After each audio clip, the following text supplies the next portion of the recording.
right, so this is the dash cam itself. So you can see 3 modes here: the back cam, the front, and the cabin.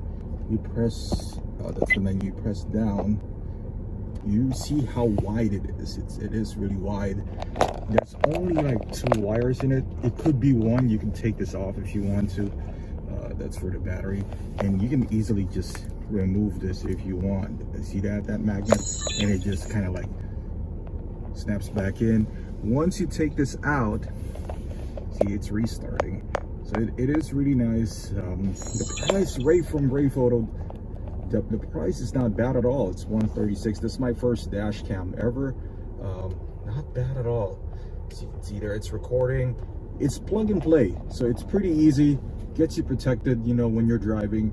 You got the back camera, easy to install. Everything that you could ask for. Yeah, I don't know about the bells and whistles, but it does, you know, great when it comes to like just recording. Plug and play, very easy. Highly recommended.